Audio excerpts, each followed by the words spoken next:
Big D Entertainment, in association with Dipsy Doodle Productions, presents The Dave Holly Hour. Brought to you by TJS Ceramic Studio, Posh Boutique in the Bridges at 57th, The Sky & Tea, XL Chiropractic, Quality Nails, Jesse Moffitt Entertainment, and the Sioux Falls Arts Council. The Dave Holly Hour features Sioux Empire arts and entertainment conversations. A true lover of arts, entertainment, good food, and fun times, including an occasional Jack Daniels. Okay, so a few Jack Daniels. Here he is, Dave Holly. Welcome to December. There is no shortage of arts and entertainment events this month.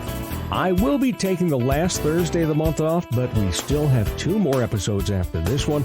Before we get to the new year, this episode features Old Town Dinner Theater's artistic director, John Bowe.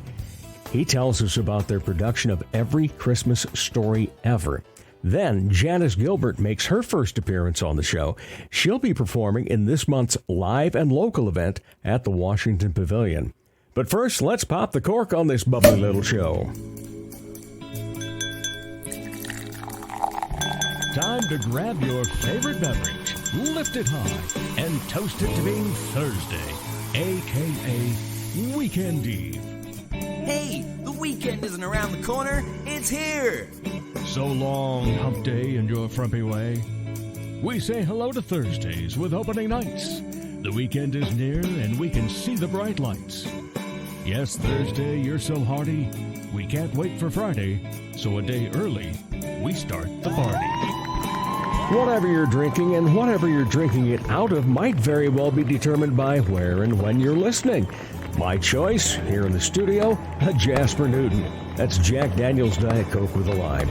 For you, whether it's a cup of coffee, glass of milk, mug of beer, cocktail, glass of wine, or flute of champagne, lift it high and toast to the amazingly pleasant, even record-breaking weather we've been having. A week into December and no snow on the ground. Good temps predicted yet for the next week, so thank you, Mother Nature, we toast you. The Weekend Eve Toast, brought to you by The Sky & Tea. The Sky provides all-caps fun. That is best had with friends. Have fun playing darts, shooting pool, listening to great live music from local musicians. Have fun singing at karaoke. Hey, you need some extra room, you're going to have a company party, or there's a benefit going on? Well, the Sky's back room fits the bill. No matter what's going on at the Sky, it's local and it's lively. Honorable mention. What over the past week made Dave laugh, guffaw, chuckle, chortle, giggle, smile, or maybe even shed a tear of joy? Oh my, and ho my. The Midtown Coffee Radio Hour's Christmas show last Thursday was fantastic. Even though I didn't get to host it, Santa Claus did. Did a great job, by the way. And Midtown will now be on a winter hiatus, but will return with a show in March. Coming up later in the show, we hear from Janice Gilbert, but up next, John Bowe on the Dave Holly Hour. Check out the new ceramic studio in Sioux Falls, conveniently located off Kiwanis Avenue on 5th Street. TJS Ceramics inside Oscar's Mini Storage. We have thousands of classic vintage ceramic mold items and several new items too. TJS Ceramics offers classes, special open studio nights, and completed ready-to-purchase items. Bisque studio time or painting parties are available. Visit TJS Ceramics Studio in person today or email tjsceramics@gmail.com for more details. Are you an artist? Need some funding to further your art? There's a great opportunity for you through a Sioux Falls Arts Council program. The Artist Microgrant program gives away several microgrants to local artists, no matter what art discipline you're in. Unlike more traditional grants, a microgrant is very easy to apply for. Go to artssiouxfalls.org. If you haven't done so yet, create a listing on the Artist Directory, which is beneficial in its own way. Then go to the Artist Microgrants page and apply online. The process is simple. Find out more about the Sioux Falls Arts Council as well online at artssiouxfalls.org. Arts and entertainment lovers, you hit the mark. It's the Dave Holly Hour. Welcome back, everybody. Oh, yes, I'm going to start the conversation like I always do. It's always a pleasure to talk Sioux Empire arts and entertainment. You know, it's always great to have new folks on, but it's always great to bring back some of the favorites. And with this gentleman, that is the case. My friend John Bowe, how are you, sir? I'm very well, thank you. Glad to hear that. You've been very busy, too, and not just at, directing plays and, doing everything else that you can down at Old Towne Dinner Theater, but you've been dropping weight like crazy over the past couple of years. Yep. And you look fantastic. Thank you. Thank you. Man, I'm jealous. Because, you've lost even another 30 since August, you were telling me. Yep. Wow. Good for you. Yep. Yeah, it was something where about 4 years ago, I went into the doctor and had high blood pressure. Mm-hmm. And he wanted to put me on medication. And he's like, we'll come back in 2 weeks and, we'll assess and go from there. So right then I was like, well, I don't want to go on blood pressure medication yet. At the time I was 36. So I, started first walking every day and then transitioned over to swimming and, started watching what I ate. And it's been just a gradual weight loss over about 4 years. And I'm down to my 7th grade weight, wow. Which, pretty heavy for a 7th grader, but it feels pretty good right now. Yeah, exactly. And because I had lost quite a bit of weight over, again, just like you, 4 years of time. And that's the best part. Stays off this way. Oh, yeah. The milk and chicken diet, I heard it called. Exactly. You remembered. All right. Well, let's talk about why you're here. You are the artistic director at Old Towne Dinner Theater. And, of course, you've got right now your holiday play going. Every Christmas Story Ever. And it's already underway, but you guys always do such nice long runs that I think that I'll actually see it in 2024. Oh, wow. Yeah, because there's this guy in a red velvet suit that's kind of busy this time of year. But I understand that it has gone great guns so far. Yep. We just finished opening weekend, Mm-hmm. and all the audiences loved it. I always get nervous with audience participation because you never know if people are going to want to do it or if no one's going to want to do it. But so far, every night we've had a list of people and haven't gotten to let everyone do it. That's awesome. That's awesome. All right. So you got audience participation, but you've got a pretty solid crew in this one, too. Tell us about the cast. Oh, yeah. It's a 3-person cast, Mm-hmm. so they all play many roles. Right. And it's just a unique group. I don't think I know I've never had all of them in the same show together. Okay. But I've worked with all of them at one point or another. Right. And it's just this fun, unique group where I wouldn't say they're typecast, but they all really fit into the role that they were cast. Okay. And so tell us about the roles and who's playing them. We've got Ryan Harrison. His character's very, innocent and childlike. And a lot of rehearsals, he'd throw out jokes left and right, and I mean, we didn't keep them all, but every now and again be like, oh no, keep doing that. like I know you were just messing around, but yeah. And then, Emily Dykstra, or well, I guess Emily Sharp. Now, I'm never going to get used to that. I've known her as Emily Dykstra for so long. She plays the more level-headed, serious character, who, I mean, throughout the show still gets to do fun and funny things, but her base character is a little more, she's trying to convince Ryan to be more adult-like. And then Megan Holzmer, she's kind of their middle ground, trying to bridge the gap between the two. And so, yeah, it's been a fun group. I don't know if Ryan and Megan knew each other before this, but I know everyone else knew or worked with each other before this, so it was a nice, easy transition. For the trio, though, to be together. Yep. Excellent. And how many characters each do they get? That I'm not sure, but it's many, 10 plus for each of them. So, well, I was at a show last weekend, and I get this text and says, you're killing it. It was on your opening night. And I thought, gee, I didn't see that person here. And then I realized later on, after I got home, she was at your show. But there is a surprise local person that does some voice work in the show, correct? Yes. Oh, it's outstanding. It's normally with stuff like that, I'll record it, or my stage manager will record it. But during one of the first rehearsals, we were just like, we got to get Dave. Dave would be perfect for these. Well, I enjoyed doing it.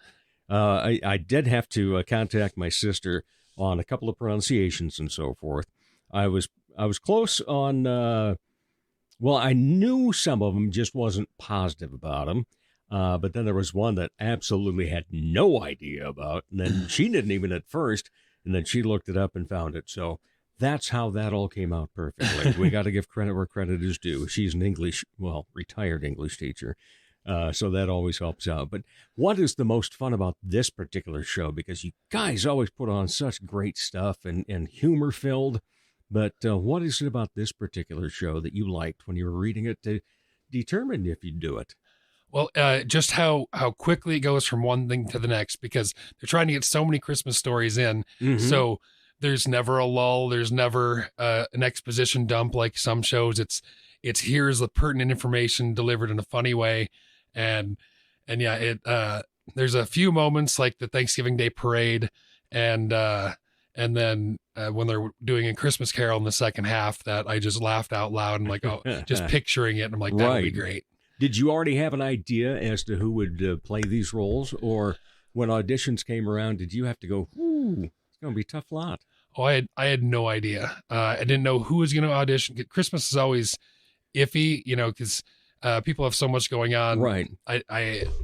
There's never this person will always show up to audition. So going into it, I'm just like, all I know is I need 3 strong actors.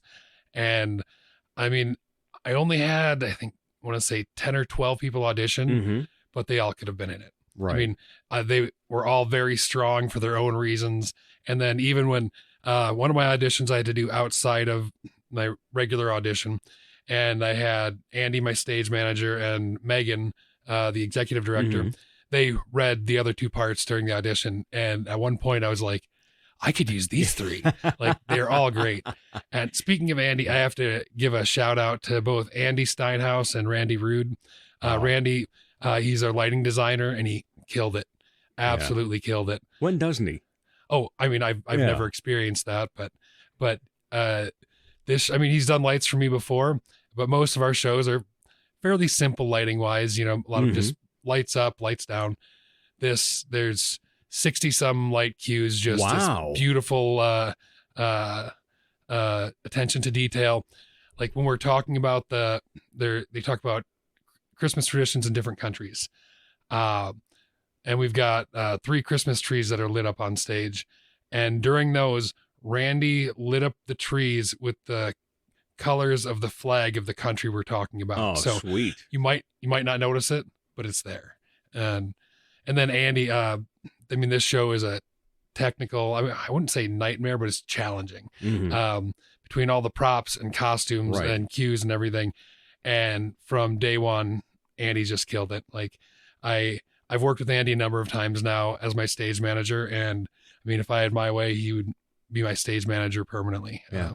And not only that though, but when you do have a show that has that much and you've only got 3 in the cast that are already working on playing different characters throughout, they really got to have all that timing and the blocking and everything else down to make all of those things not just be funny in terms of the words, but be funny in terms of the actions too. Mm-hmm.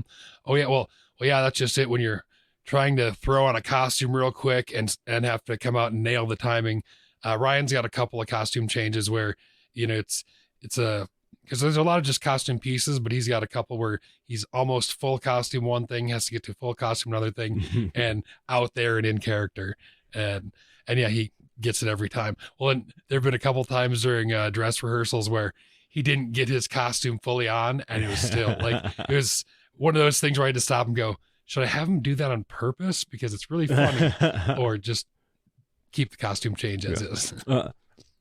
Quite often, when we get down to Old Town and we go to these shows and they're farces and so forth, there seem to be a lot of doors revolving. Is that our situation again? Nope. Well, we have 2 doors in this show that are used a little bit, but it's really more of we've got costumes and props stashed all around the stage, whipping one thing off, throwing one thing on. There's a number of changes that happen just out on stage where it's like vest and hat gone, throw on this, piece here, and then we're moving on. And, all right. And you said audience participation. What do you mean by that? This show, it's very light. So, I mean, people, I've been trying, that's been my pitch to anyone we ask, that you don't have to do a whole lot. There's one part where you have one line and they hold up a big cue card for you.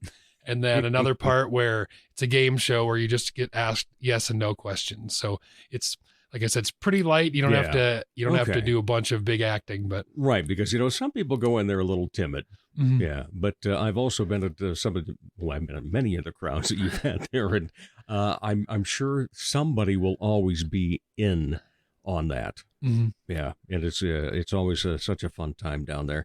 And I always like to say, you kind of have always kind of found your bread and butter as to what is a big sell, but yet by the same token, it's a great production and presented in such a fine way. But, speaking of the bread and butter, when it comes to Old Town Dinner Theater, I'm going to pitch this to you too. I've pitched it to a few of your board members so far, that you need to rearrange the way that you do your advertising for this.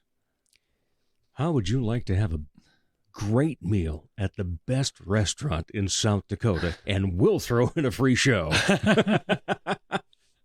Because as well as the plays and the production and the hits that you guys put on, that kitchen, wow. So good. Yeah. So good. Well, and that's one thing I always feel like I'm a little biased when I tell people how good I think the shows are, but I have nothing to do with the food, and it is awesome. That it is. Every time. Homemade. Yes. The whole works. Virginie is just amazing. We got so lucky when she just kind of showed up at the theater, and we don't want to let her go ever. Right. And, because that's what I tell people. I say, you go to a lot of community theaters around the area, and if they're doing a dinner theater, it's catered by somebody. It's, maybe you're not even going to have nice plates and things along that line. But that's so great. You sit down, you've got a great meal, you get to sit there and have a great show. You've got beer and wine available out there. And, of course, you always entice people by having some drawings. Yep. And so there's, remind us, there's 2 per show, correct? Yep. Well, there's 3 that actually get pulled. The first one, the door prize, everyone's in on that. That comes with the ticket. And then for that, you win a bottle of wine. But the raffle drawing, the first ticket drawn is our instant winner. And so you'll win either another bottle of wine, an Old Town t-shirt, or our 50-50, which is half the raffle money. Mm-hmm. Then the second name goes into our grand prize drawing. Right. We get 1 per each performance in that. So you have a 1 in 20 chance if you make it into that one. And, that's a bigger prize. Like this show, we've got, I believe it's about $200 in gift cards from various places around Sioux Falls. Nice. Yeah. And what's the grand prize? That's the grand prize. That is the grand prize. Yep. Okay. Yeah, because I know you've had some fun stuff in the past, and always looking forward to it. Yeah, we've had recliners, we've had KitchenAid mixers. Yeah. I mean, you name it. If it's something people want, we'll try to have it for our grand prize. Yeah, Mrs. Claus was hoping for the mixer that year, but so was I. It's one of those things. I'm like, Mom, Dad, buy raffle tickets. I want the mixer. You get the family involved down there too, don't you? Oh yeah. One of the first shows I directed down there, I was directing, and then my little brother and both my parents were in it. And then Allison and I, my wife, we started doing shows there together and did that for years. And now my kids have been in the last couple of kids camps. Yeah. And one even was, helping out at the front of the house. Yep. Juniper, she was very strong-willed. She, over the summer, said she wanted to start helping out. And nice. She's done that a couple of times. And, she's, when we would get done with checking in front, she'd want to go back to the kitchen and help out. Wow. And so, keep her. Oh yeah. Yeah. It's something, especially once she gets a little older, and cause to serve in the kitchen you can be a minor as long as you're accompanied by your parent. Right. So once she gets a little older, I think she'll be down there a lot. Okay. And we should say happy birthday to her, shouldn't we? Yep. Yes. Today is her 8th birthday. Yeah. Oh, wow. Happy birthday, Juniper. That's awesome. But I keep seeing your kids, and they're just, they're, first of all, they're growing up, but also the talent that they have. Obviously some of it comes naturally being in a theatrical family. But what are you most surprised about by them? Number one, I was surprised how much they wanted to do it, Mm-hmm. because that's something I've been very careful of, because Not it's my pushing, passion. right. I didn't want them to ever go, oh, theater again. So like I said, they've always known I've done it, but I've never pushed them to do it. And actually what I was probably most blown away by, when Jackson was auditioning for his first show at Eugene Field, he started practicing his audition song, and he was in the other room, and I'm sitting in the living room. I'm like, oh my God. Like, he always sang growing up, and, Right. Could hit it, hit the notes and all that. But I'm like, he's really good. Like, he's got a nice vibrato, especially for, a 10-year-old that's big. And like I said, just blown away. I mean, and Allison and I are both singers, so Mhm. I shouldn't be too surprised that he can sing, but I had never heard him sing so well. And so very proud of him. Yeah. And we've already seen them on the stage there, but I can't wait till the day that we see them on the stage during one of the, season productions and so forth. That'll be great. And speaking of the season, what else is coming up yet? The next show is Death Trap. We actually have auditions next week, the 12th and 13th, 6:30 at the Dinner Theater. That's a murder mystery. I'm sure you're familiar. Yep. It's also got some humor involved as well, which is what I really loved about it. I like to do something, because we do a lot of comedy, but I like when we're able to do something different, but it's not so drastically different. Like, I love a good drama, but if it's too heavy, I don't know that our patrons would be on board. Mhm. So something like this, where there's real stakes, but there's some humor thrown in as well. So, and then we're closing the season with Little Shop of Horrors. Yeah. And that's a show I love. I was in it in high school. I was in it the last time the theater did it in 2007. And now I'm getting a chance to direct it. So I'm really excited for that. Well, I know that there's a lot of people already excited about auditioning for it. That's what I've heard. Yeah, I a lot of buzz about that. think we're going to have a big turnout, and I'm excited for that. Yeah, and in fact, and besides that, then I was just speaking with Mr. Twister the other day, Bob Anderson, Oh, and he and his wife are season ticket holders down there, as are my wife and I, and we're trying to find the right date that we coordinate and we'll be there at the same time. But he was like, "Oh man," he says, "I can't wait for Little Shop of Horrors." It's like, well, they will do it up well, that's for sure. You always seem to. What's it take now for a community theater such as Old Town to continue to be viable? A lot of volunteer help. And we've got a great board. Our board is a volunteer board, but they also put in a lot of extra time. Mhm. We just recently were part of the Parade of Lights, and that was myself and Megan, and then volunteer board members. Whenever we have projects over the summer, painting the theater, all that stuff, it's, we'll have other volunteers as well, but volunteer board members. So really the board and our volunteer base are huge. The grant money is needed. Unfortunately the tickets keep having to go up in price because the rights and the food Right. and everything keeps going up in price, but we could not survive with all the help from both the board and the volunteer base. Yeah. One of the other things I love about you guys is in your playbills, you also have quite often a wish list. And, because we already help contribute down there with season tickets and some advertising, but I love getting that and going, hey, you know what? I got the money to be able to do that for these guys right now. And I always love seeing that there's, such fun things that, most people would not think of as just a patron going in. They look for who's in it and what the role looks like and things like that. And then they'll start to peruse a little bit of the advertising. But I think that is such a great little thing to throw in there that, oh, we need a sander, Yep. and people don't think of that stuff, that you would need that. So it's always great that you have many ways to contribute for that. Oh yeah, and it's nice because there's some things like a couple years ago I put a wood lathe on there. Just they're fairly expensive, not something that the theater would generally buy, but something that I think I could have some fun with. Just do some more detailed set work, and one of those things that I'm like, I don't know that we'll ever get it.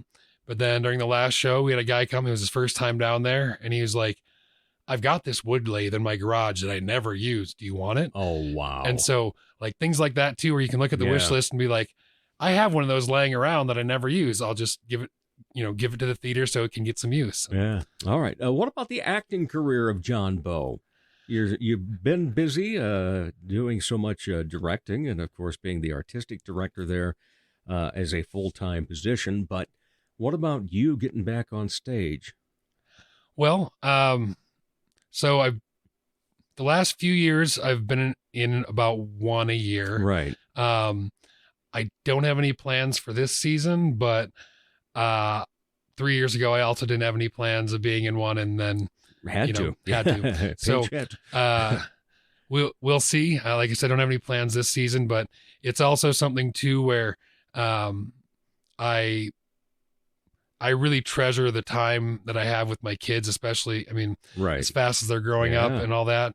And so I think once they're a bit older and, they have their friends and their lives and, I know that if I'm home at night, they'll be gone doing something else. I think I'll be a little more apt to get back up there. True. But yeah, right now it's kind of that, family, work, and then being on stage is that, kind of comes after both of those. So, well, whenever it works out, we look forward to seeing you back on stage. And because I have acted with you just a couple of times, but man, did we have a good time. Yeah. We'll have to do it again. Yeah, we will. We should get Tony and Tina's going sometime. That was a blast. Tony and Tina's was excellent. And Finnegan's Farewell. Yes. Oh man, loved that. It's always fun to play a drunken priest. Yeah. And gosh, your dad's done that too, man. Oh, he's done it even more than I have. He's got it down. Oh, it just runs in the family. Yeah, so Jackson, see what you have to look forward to. Oh no, I'm going to be a drunken priest when I'm 21. What are you hoping continues for Old Town? What are some bigger aspirations yet? Just growing and expanding, especially our the shows we can do. We're limited somewhat by our stage without wing space or a fly system. Right. But we're also somewhat limited because we want to appeal to our audience while drawing in new people. So there's some certain boxes that have to get checked with each show that we pick. And over the years, we've been able to kind of open up to, some shows that aren't right down the center of what we normally do at Old Town, but they're really good shows and shows that actors want to do. And so I feel like we just keep expanding that more and more, and hopefully getting to the point where we can do a larger variety of things while still not disappointing anyone in the fan base. Are there enough good new playwrights out there to generate the types of shows you're looking for? It's tough because I know there are some out there, but it's one challenging thing I've found is that more modern playwrights use more salty language. Yeah. And that's something, we're okay with a little. But if there's a bunch of F-bombs peppered throughout, it's not going to fly there. No. So, and it's been unfortunate because there've been some shows where I'm like, this is really good, but man, the language. Yeah. So. And by the way, one of the other fun things that I always love is how you will work in local things into the script, especially when Aaron Sharp in Fox of the Fairway was trying to find a replacement. And they say, well, what about Aaron Sharp? No, he broke his back delivering presents. Oh, yeah. And Aaron's someone I've been working on for years. He is the epitome of a Grinch for Christmas. And because he's a UPS driver, and that's their busy time and their hectic time and all that. But I'm going to wear him down. I know I'm going to wear him down. This year I got him interested in a few Christmas decorations because he really likes chickens and the Steelers football team. Yeah. So I was like, look at this. They're these like Christmas yard decorations, and it's a bunch of chickens like all in a line. And he's like, oh, I kind of like that. I'm like, yeah, we're getting there. We're getting there. Keep working on it. Keep working on it. All righty. Before we get to the last two questions, which are always fun, we do have the sad note that we lost a dear friend this year, and we haven't really had a chance to talk about it. But Brian's passing, Brian Shipper, who was the managing artistic director at Mighty Corson, passed away tragically in an accident. We saw each other at the funeral, and but your thoughts on how he made a mark? I mean, he was the Mighty Corson Art Players. Because growing up around here, I heard of them, but not much. Mm-hmm. I actually worked a couple summers for them for their kids camp back in college. And after Brian showed up, he really like put them on the map. Started bringing in really good, interesting shows, and I don't know what they were doing before then, because I think he got their advertising in gear as well. Mm-hmm. But every show I saw there, I'm like, oh, I love this show. Yeah. So I mean, he had a great eye for everything he did out there. And my first experience with Brian was actually he was my stage manager for the Marvelous Wonderettes. Yeah.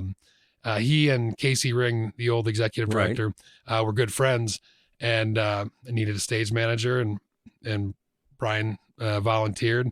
And I mean, he just, like I said, I just had a great eye, great ear. Like we've always, especially our old microphone system was always not great as far as, you've got multiple people on this tiny stage, all mic'd up, you're getting feedback and all that. And I mean, he manned that board like he was like a, computer hacker where he's constantly moving both hands around. Yeah. And, I mean, he just, everything he did, he threw himself fully into, and theater was, his big love. Yeah. And you could tell that.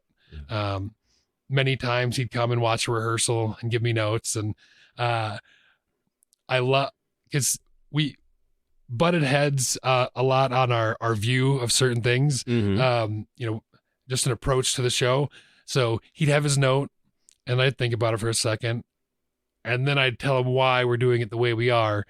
And it never got out of hand, but there was always this back and forth, and it was never like, that's a bad idea. It's like, that's a good idea, but it changes too much of what we're doing right now. In another world, or if I did this show again, I might take it that route. And so, just on a professional level, great guy to work with, and then just really good friend. Yeah. He was never too busy if you needed to talk or needed him. Every time we had a show open, sometime that day, my phone would go off, and there'd be Brian wishing us to break a leg. And and vice versa. I know that you guys, chatted quite a bit, and then also the fact that he had done some work for you, you did some work for him, and just a great collaboration that the community.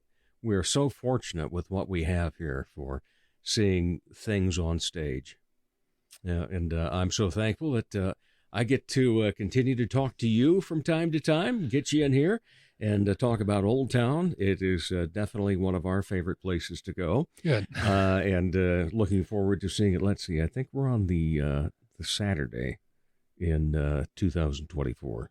The 6th. The 6th. Yep. That's when we'll be there. But all right. The traditional last two questions. And of course, how you answer question number 1 determines whether question 2 gets asked. And so when you are not involved in arts and entertainment, what do you like to be entertained by? I would say mostly my kids. Any combination of Jackson likes to play video games, Juniper.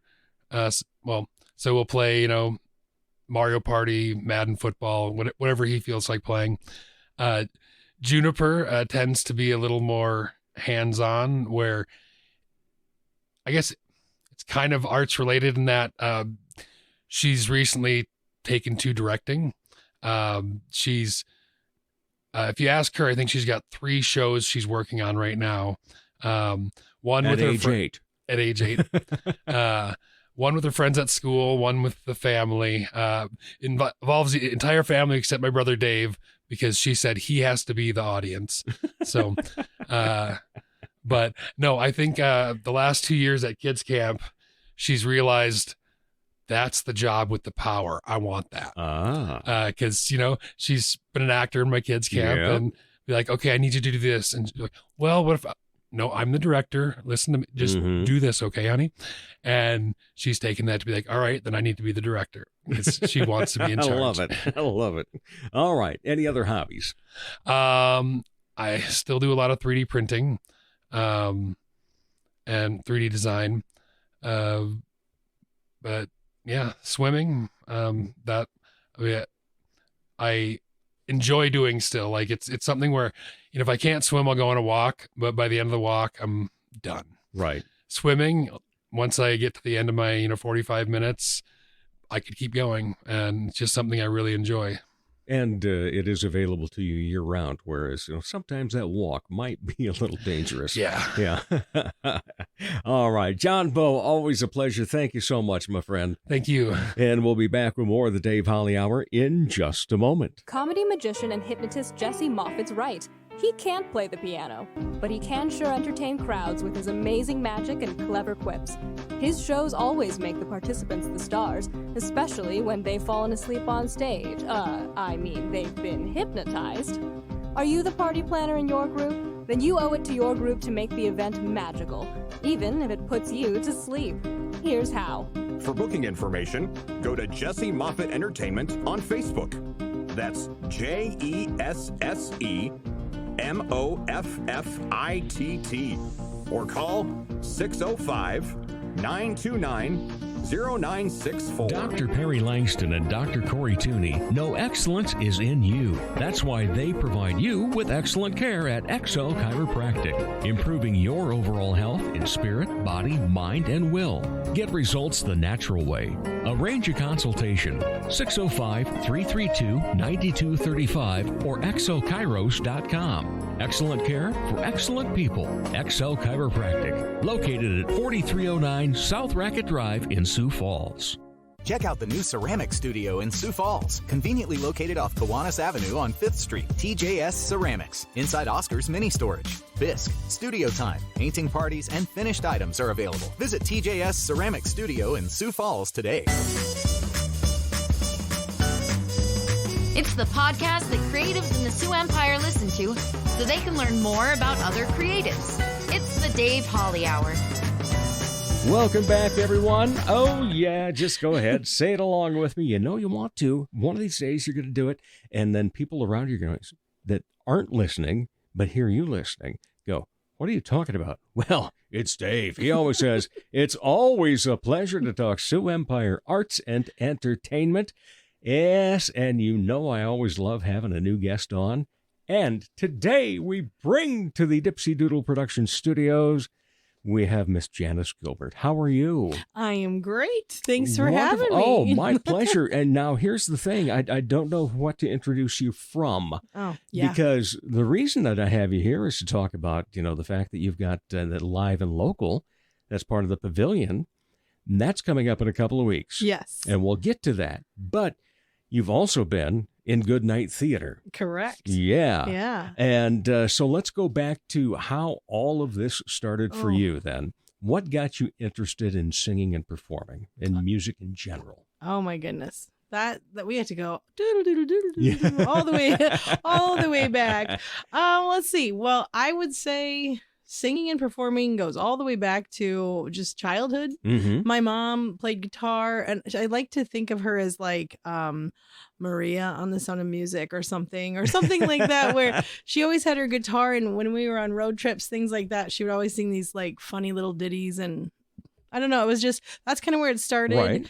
And then when I was probably a young teen, maybe 13, I just remember this conversation about I wanted to be in this Easter cantata at this church in Falkton. And I showed up with my mom, and I was, of course, like the youngest by probably 20 years, at least 30 maybe. And this lady just looked at my mom like, why did you bring your child? And I was like, she wanted to sing. And so once I started singing with them, then she was like, oh, she's actually taking this seriously. And so that was kind of how it always happened. I was just trying to find ways to sing and be like my mom. And I grew up singing with my siblings. They all sing. My mom sings, obviously, and then my dad is kind of a closet singer. He is really good at it, but not even karaoke. I've seen him do karaoke one time, and that was with a lot of courage in a bottle. Yes, okay. Yes, yeah. So we always just kind of sang and entertained around Miller is where I grew up, on a farm north of there. I sang all through high school, all that fun stuff, senior honor choir, all state chorus. So that was fun. And then I went to SDSU for music education and ended up graduating from there and teaching in Arlington for my first job, which was a K-12 job. And that's actually where I first met Bob Wendland as a freshman in high school. Really? Yeah. So I was his high school choir teacher. So that's how I met Bob. It gets even crazier. Oh, let's hear it. So after 4 years in Arlington, during that time, I went to the state fair for their Dakota Star contest. It was like a talent contest. And I won that. Probably hosted by Sherwood Linton. Well, no, that one was wasn't, actually that one I think at the time was Chad Sharp. Shank is really his last name, but he had C Sharp Productions out of Mitchell, and he had sponsored this contest, and it's changed a lot, and the winnings are a lot way more than it was when I won. But part of the winnings was to record like a CD single with Chad out of Mitchell through C Sharp Productions. And so I got together with him after I won. It was Redneck Woman by what's her name? Anyway, it was kind of known as Redneck Woman after that, which, you kind of get like pigeonholed into things, but anyway, typecast. Yes, exactly.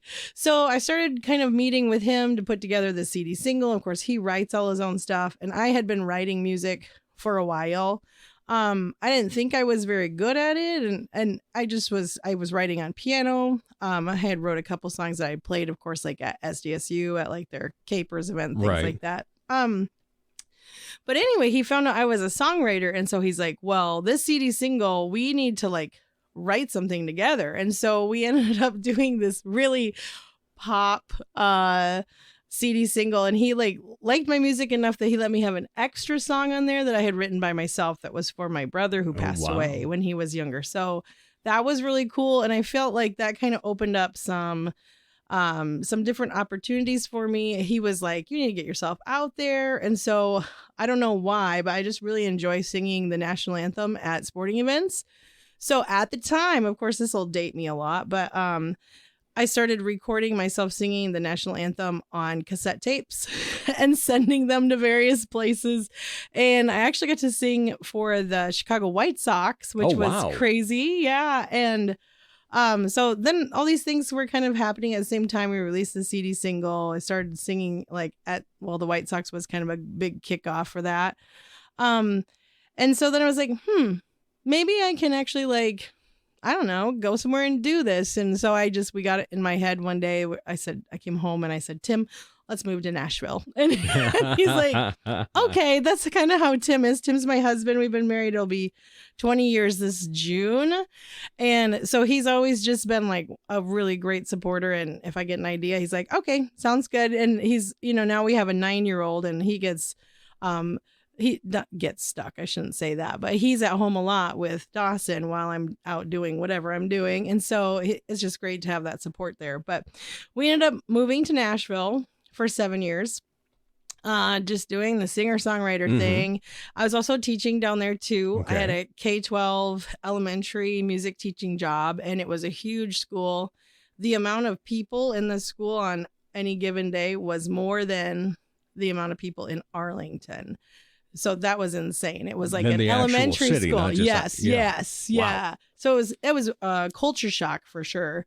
And then I would spend like any waking minute after work going downtown and playing in writers' nights or going to writers' sessions, like writing appointments, stuff like that. So there for 7 years, and then you kind of get burnt out on the process. I was also missing out on my nieces and nephews growing up, and so we wanted to start a family. So we decided we were going to move back to the area, and we picked Sioux Falls because all of Tim's family lives in the cities, the Minneapolis area, and my family still is mostly around the Miller area. So we ended up in Sioux Falls, and I kind of got to reconnect with people, which was really exciting. And having relationships with your students as adults is like so rewarding, just to see like who they are blossoming into. Right. And so I knew Bob. I had seen that he was in Sioux Falls. So we got together at Mama's Lada's one time and just kind of reconnected. And then I ended up getting a teaching job in T when I came back. Didn't really have any idea. It was just like, it was an opening, it was a job. And so I was totally blessed to find that job. It's been fabulous. And that's how I met Coleman Peterson, because then I was his choir director sophomore year through senior year. So it was really strange because like to be like in shows now with them as an adult, like it's just full circle. It's really kind of cool. Well, you know, you are a great singer in and of yourself, but my God, you're a hell of a teacher with those two well, under your thanks. wings. I was just lucky to be in the right time at the right place, I think. Yeah, they're fabulous though. So I've just been really blessed, and it's been neat to kind of look back over the past, 30 years and kind of see how it all comes together, and to know that you get placed somewhere. But it's not me that's doing the work. It's like, it's like a grand design that you can't see until you look back. So it's been really fun. So it's nice. Like Sioux Falls I didn't even know how wonderful Sioux Falls was when I lived in South Dakota. Right. It's like you have to go away to come back and appreciate it sometimes, And in the meantime, it blossomed itself. Oh, it too. did. Yeah. Yes. Not just population-wise, but the arts and entertainment community and culture and just everything in general has flourished so well, especially just over the last decade or two. And amazing to, I relay this a lot in this show is, think of some of the places people go now to perform that they never would have 20 years ago. Right. People are going to, bars, and which, obviously bands used to do. But it was rare that you would see somebody just, sitting up in a corner with a small amp and a guitar, singing their own songs and so forth. And so you've got that. And then you think of like, Monstrous Little Theater. Having done a show at the book co-op and then, at a brewery as well. And so all these different venues start popping up for people. Yeah. But the other thing is the tremendous amount of talent that we have in this community is just outstanding. I agree. Yeah. And so, when you get to a spot where you're involved in that, obviously you have to go, wow, this is cool. But also saying, wow, this is I'm included in all this talent. That is really true. Like to just, I don't know, I kind of pinch myself sometimes because I'm excited to see how many places and how much opportunity there is here because, when people move back from like a big city where it's a hub where like that's where you go to do things like in Nashville or in LA or New York, when you come back, it's like people have this, well, maybe it's a perception that the person that's coming back has, but you're coming back dragging your tail between your legs, and I didn't feel like that at all. I felt like like seasons change, it was time for something new, but there's always that feeling of like, oh, the people back home that are they looking at me like I failed or something like that. And so to come back and to discover that this is even way more cool than it was down in Nashville. Like Nashville, you all have your little like groups of people that you find eventually, but it's so cutthroat and it's all like competition. And here in Sioux Falls, it's just been collaboration. And I just absolutely love that. I just thrive more. You with stole that. the words right out of my mouth. You're going to find a sticker in your gift bag that says collaboration, not competition. Yes, I love that. What did Yeah. you learn in Nashville, though? Oh gosh. So I learned so much. I would never ever take back the experience for sure. My dad always, when we told him we were going to move, he was like, well, you can write from anywhere. And I was like, well, and he was, that's a true statement. You can write from anywhere, but I think being there and being immersed in it so much, like I learned a lot about myself as a writer. Nashville also really encourages people to co-write. And so I learned how to do that. I also think I learned the craft. So a song form a little too much though, because now I feel like now I always have to write with a certain formula, which since I moved back, that's gotten a lot better. And I feel like I'm writing for myself now instead of trying to write to try to get something on the radio. And I can look at myself more now as an artist because I feel like I went there and I learned the process, how to do it and hopefully do it pretty well. I don't know. We'll see. I don't know. I guess that's kind of subjective, but well enough for people to say, hey, we'd like to have you on Live and Local. Yeah, so that's pretty awesome. Yeah, and that's coming up in a couple of weeks, the 21st. 21st. At the Washiington Pavilion of the Belbus, which is a fun little theater anyway.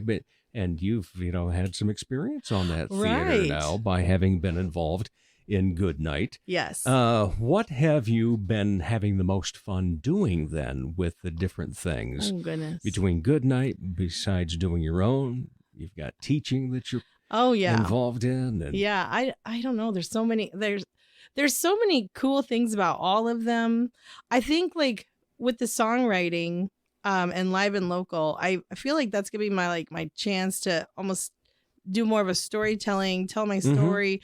But with song, I write a lot about the people in my life, the way I grew up. And I think it's relatable because we're from the Midwest and we can at least relate to, even if it's not us that grew up on the farm, we can relate to our grandparents or we can relate to cousins that we would go see.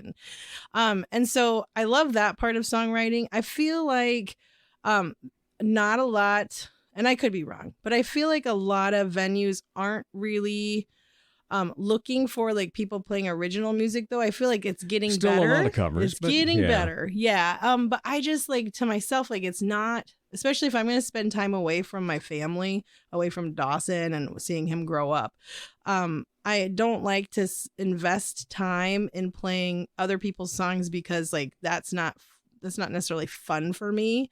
And I don't like being background music. Nashville kind of trained me on that too. I think they have listening rooms. And so when you go, you sit your butt in a chair and you pay your dues by sitting there and listening and absorbing and listening to the songs because they're stories. And so I really have a hard time sometimes if I'm just background music for something, which that's important too. It's just not something I want to invest my time in. But Goodnight has been exciting because I do actually like singing. I do actually like singing cover songs because, especially if you have an awesome band backing you up, that's been really fun. Just to have that collaboration with those musicians, because we have some incredible musicians in Sioux Falls, and the Goodnight Band is always fabulous. That they are. And it's great to have the energy and the camaraderie with your castmates. And I really enjoy the cabarets just because that's probably closest to my medium as far as, being a solo performer. I've really enjoyed getting back into the productions though, because I haven't done a lot of that actually probably since Arlington when I was in community theater with Bob and his family. So it's been fun to get kind of back in those productions too. All right. Does that mean we're going to be seeing more of you then? Yeah. So I am going to be in Legendary Adventure, which is the next original with Goodnight Theater coming up in, I think it's the first weekend of February. I might be wrong on that, but I know we actually start our rehearsals this week. So yeah, that's going to be exciting. All right. So you got rehearsals, you got your own show coming up as part of Live and Local. What do you think? You already mentioned the fact that, this is going to give you the chance to tell a story. So how long of a story we looking at? Your performance is probably 45 minutes. Yeah, I think it's around 50 to an hour, 50 minutes to an hour. 50 minutes to and then an we hour. take a little break, and then we have another group coming on, which is Andrea Ross. Yeah. Yes, and her husband.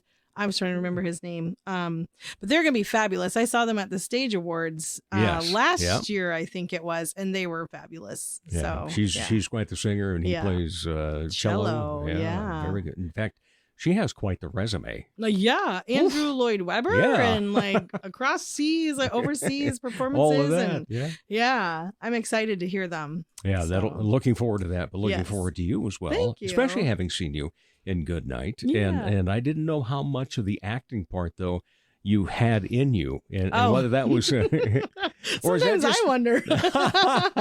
or is that just a quote unquote that kind of natural ham that a lot of people have? I think sometimes it's a defense mechanism. I tell people that, but I mean, I guess I was in like shows in high school. We didn't really have like a huge drama production or drama department. I remember like specifically in like 8th grade or 9th grade that we had, we didn't have enough males to fill the roles. And so I remember playing, I don't know why this is so vivid, but Sheriff Billy Bold in Tied to the Tracks or something like that. And really, I mean, I have not played any like roles that anybody would know. I mean, they're just, I think I was Miss Quackenbush in like community theater back in Arlington.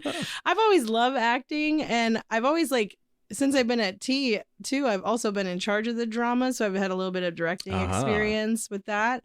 And then actually Coleman and I wrote Puberty. He did the heavy lifting on Puberty, the musical that we did at Arlington, and then he did it again at Augustana.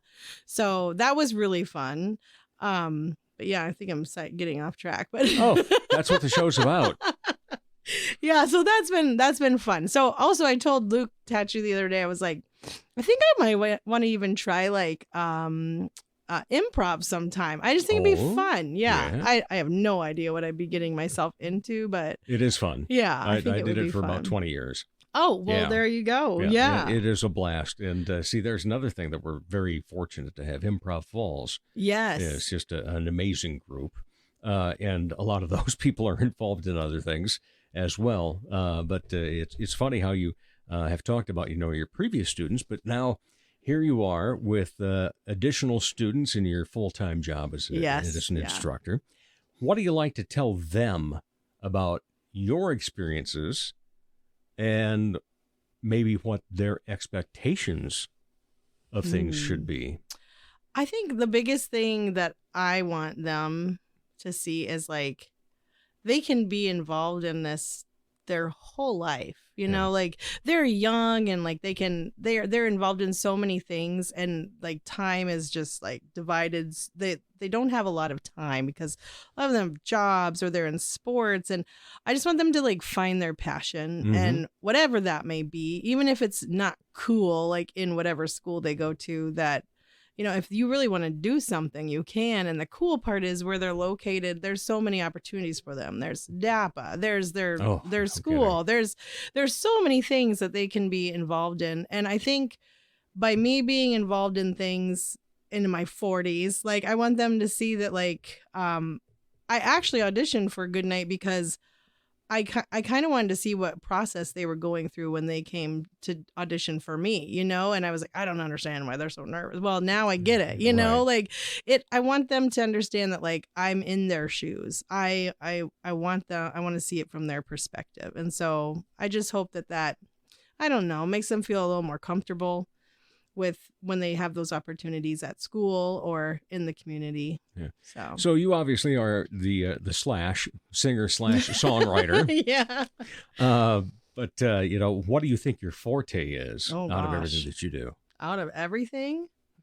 I would say, and I would think some people would agree with this, I absolutely love harmony. So I feel like I don't know, anything with melody and harmony. Like I feel like as a songwriter, I'm probably better at melody. When I'm in my groups, like performing for either Goodnight or, at church, I perform at church too. Well, I'm in one of the bands for Sunday morning. I just love harmony. I love like to add a texture to something. I don't always want to be like the main voice out front. I don't know. I just think there's so many. That's probably my forte, I guess, would be harmony. Yeah. Well, you talked about, you're wanting to have kids find their passion. But what is the key to doing so? Oh, geez. I think you got to try everything. Yeah. I would agree with that. Yeah. I mean, I don't think you know what you really like unless you at least try it. I try to tell Dawson that with food. But that doesn't hurt. That lesson doesn't Trust really me, go over in 10 well. years, you're going to love mushrooms. You're right. Or in anything other than just chicken nuggets. But yeah. So, yeah, I would think just you got to have lots of experiences to know what you really, truly like. And also, you know, I think people think that as you get older, like there's that whole, I don't know, some people don't think it exists, but I truly think ageism exists. Like people just think like, here's the sweet pocket. It's like 20 to 35. And then after that, like you're washed up, used up, you can't do it. It's not true. Like no. You get better. You just get better and better, like wine. You know, I know that sounds cliche, but it's so true. Like the person I am now, the musician I am now is way better than that person back who wrote their first song about their dead cat and, you know, mittens when I was 14. It's just, you get better because you have experiences and you learn through those experiences. You write about them. You feel through them. Well, I'm going to be 61 in a couple of weeks. And I always knew I had a decent speaking voice and so forth. And I enjoy singing, but I never really did voice lessons that way. So at the age of 58, I took voice lessons. And, Good for you. Here I am, getting ready to turn 61. And I'm starting to hit my stride. See, you're at the top of your game. Yeah. And, it's just I hate for people to give up on things because regrettably, most of that giving up on things is listening to somebody else that they shouldn't have been listening to. Yes, exactly. Yeah. Don't take criticism from somebody you wouldn't even consider asking That's for so their true. critique. Yeah. Yeah, you got to get the haters out of your head. Yep, no doubt about it. And to be honest, like there have been, I won't say names on air, but there have been, I tend to be like 10 years behind everybody. I've felt this way my whole life. I'm a late bloomer. My whole second album is called Bloom because, well, based on that whole thing, I always feel 10 years behind everybody. Everybody my age has kids that are like 18, 19, and I've got a 9-year-old. Like we're just always, I don't know. Where was I going with this? Hang on, there was a point. I just feel like, oh, that's what it was. So there were several people that were very prominent in my life in music that they made comments such as, oh, like if I had changed my major to music ed from just a general education, the first comment out of their mouth was, oh, what didn't work out for you? Like it was a second choice. And it was really the reason why I had chosen later was because I didn't think I was good enough because the person before that person told me I wasn't good enough. And I, as a young, impressionable person thinking, oh, I'm not good enough. I can't do that. And then that realization that, yes, you can. And so it was those negative voices that actually propelled me forward to like, I'm going to prove them wrong. And so I've always felt like I've needed that negative to kind of propel me forward. To just say, oh, I'm going to prove you wrong because this is something I want to do.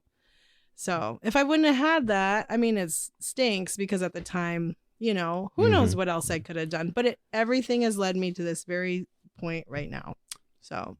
Ooh, you just hit another one of my philosophies. Wow. Love it. So being the professional singer that you are. Ooh, that sounds nice. Do you ever go out and karaoke? Oh, gosh. Yeah. I feel really bad because I have another former student from Arlington who's been wanting to karaoke and I didn't do it all summer long. I'm kind of a sucker for karaoke contests, and then I get my butt kicked and then I go lick my wounds for a while because I'm like, yeah. My sister even beat me in the last karaoke contest. I know. And so I was like, maybe I should just go have fun. Yeah. But what is the for fun go-to for Janice Gilbert at Janice karaoke? Gilbert. I really like Alone by heart, but then I heard Jess Johansson sing it and now I never want to sing it again because she was so phenomenal. I was like, where did you even think about like how to do what you just did? I was like, okay, yeah. So Alone by heart. I like like to do this Broadway one that Coleman told me about, which was it's from Waitress, and it's so funny because like the people around the bar are like looking at you like, what is this song? You just brought a Broadway song into this bar. And then I'm kind of a sucker for the country stuff because that's really probably my genre. You know, Trisha Yearwood. Oh, my sisters and I, we love to sing like the Kinleys, which is probably not a well-known sister duo.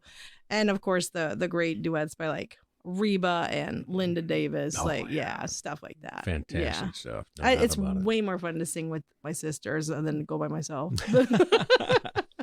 All right. Well, it's been such a pleasure getting to know you and know more about your music background. But there's always two questions that we like to end up with. Okay. How you answer question number one might determine whether the second one needs to be asked.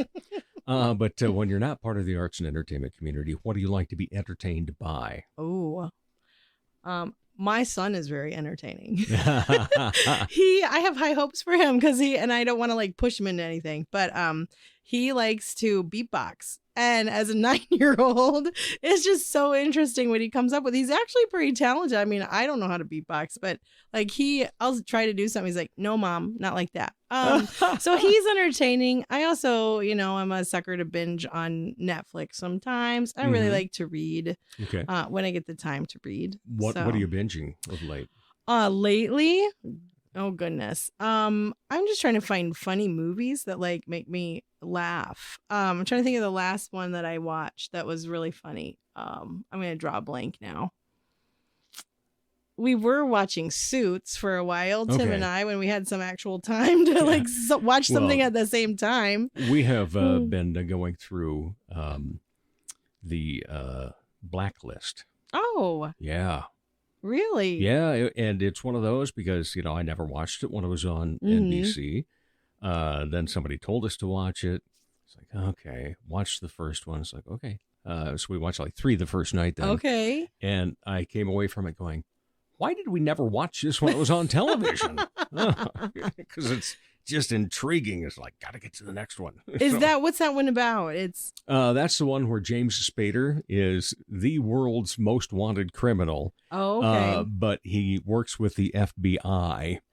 Oh, that would be cool. Yeah. And he keeps giving them all these cases of, who's on the blacklist and so forth. Okay. In the meantime, there's an FBI agent that for a long time you kind of think she's his daughter because he says he will only work with her, and it's like her first day at the FBI, and she gets this assignment to be with this guy. Okay. Very intriguing. I would like that, yeah. And the best part is, here he is, the number one criminal in the world, but you learn to love the guy. And his speeches that he gives they're always these stories of grandiose things.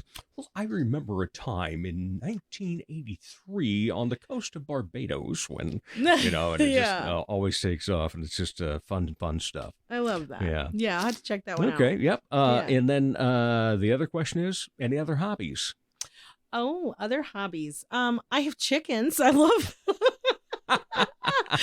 we got in the backyard chickens. Yeah, you would be surprised how many people have house chickens though. Like I'm on this backyard chicken. So not just backyard, but actually in the house. In the house. Yeah. They have chicken diapers. Isn't that crazy? Oh, nope. Wow. I showed a picture to my husband. He's like, nope. I was like, I wasn't asking. But yeah, no. So, and I love to garden. We have a garden and we do chickens. And I think it's kind of nice. We have a big backyard. And so it kind of reminds me of, it's like my own little farm, even though it's not a farm.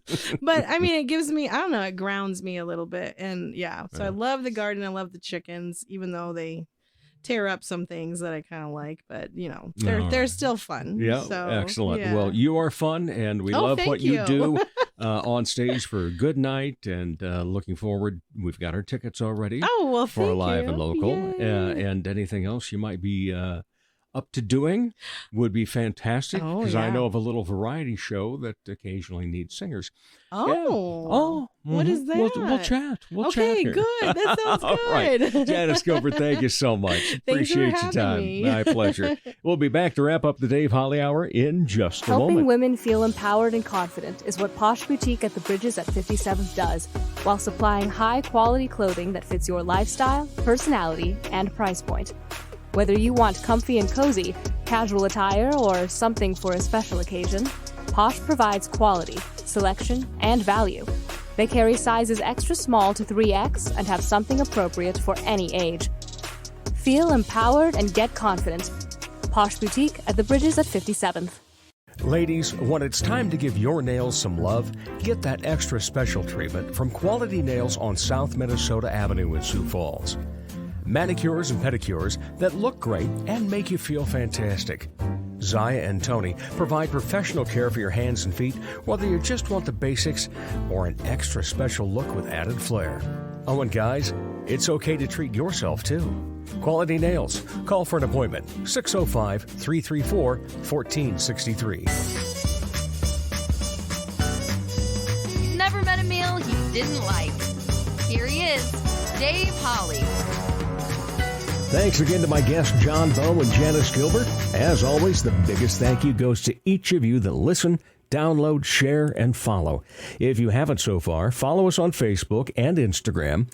Besides information about the show, you'll find out when Dave Holly Hour Trivia is going on at Chasers. For all 208 episodes, go online at davehollyhour.com. By the way, use the search function on that website. You can look up your favorite artists, see if they've been on before. Then you can go straight to those previous episodes. As the Sioux Falls Arts Council says, together we art. As Arts South Dakota says, home is where the art is. As I say, put some art in your heart. Remember, I'm Dave Holly, and for me, every day is a holiday. Dave Holly Hour has been brought to you by TJS Ceramics Studio, Posh Boutique, The Sky and Tea, XL Chiropractic, Quality Nails, Jesse Moffitt Entertainment, and the Sioux Falls Arts Council. If you would like to contribute to the continued success of this podcast, simply buy Dave a cup of coffee. Go to davehollyhour.com and click on the coffee cup icon. Don't forget to stay up to date on the show by following on Instagram and Facebook. The Dave Holly Hour is produced in the Dipsy Doodle Studios by Big D Entertainment. Thanks for listening.